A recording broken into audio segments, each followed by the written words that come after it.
Alright, magandang araw po sa inyo at mga kapatots. Para po sa video sa araw na to. Ako po bihira po mag-video pero ngayon po ay napaibig ako mag-video para ma-share ko na rin po yung aking kalagayan kaya po tayo hindi nagba-vlog or nagbi-video kasi lagi tayong nasa bahay, lagi nakahiga, laging nalulula.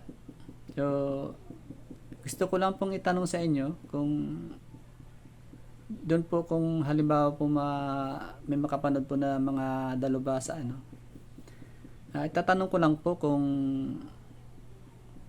ano po ba ang maaaring sakit na pinagmumula nung sakit ko sa likod at sakit sa dibdib. Bali ang kanya po is dito sa may paypay o dito sa may yung ugpungan po ng buto ng balikat, yun po ang lagi masakit.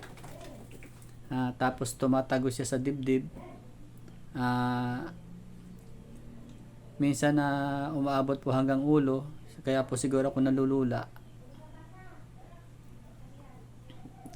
Nagpa-ano naman po tayo, nagpa-x-ray tayo, nagpa-ECG, nagpa na rin po tayo ng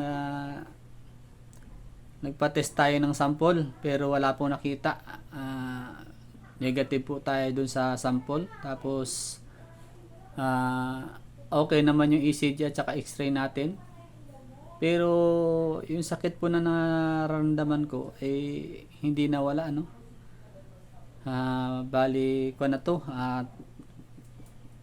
parang 3 years na yata napabalik-balik, nawawala. Sabi nila stress daw. So sana nga stress lang kasi ang makuan ka dito kahit diba ang stress nag-iisip. Sobrang stress daw yung gano'n nag-iisip. Pero ako naman hindi naman ako nag-iisip masyado Although may mga problema tayo pero hindi naman sasabihin na stress. Dinililibang ko yung sarili ko sa mga bagay na pero may time talaga siya na sobrang sakit talaga niya, as in minsan hindi na ako makatulog. Tapos yung ko dito, yun nga yung pag ginagalaw ko ng ganyan yung balikat ko, lumalagotok siya. Hindi ko alam kung yung sabi nila yung muscle spasm daw pero sobrang tagal, nagpapahilot ako. May iniinom pa akong gamot na para daw sa ugat. Wala, hindi rin na siya nawala. Nitong pahuli nga yung halos hindi na ako makatayo. Pag maayos lang ang pakiramdam ko, pag bagong gising sa umaga. Pero mga ilang oras lang, yung balik talagang pumukan siya, sumusumpong. So, yung video ko pong ito,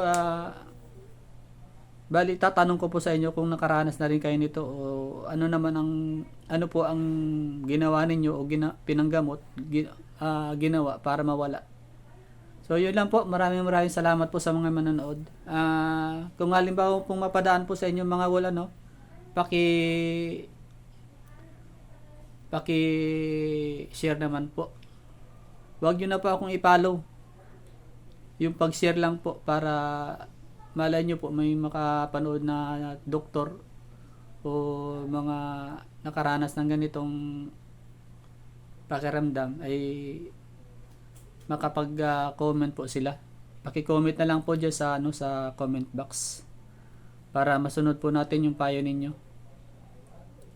Regular ako naman po yung ating yung ating test sa dugo. Medyo mataas nga lang ang ating cholesterol.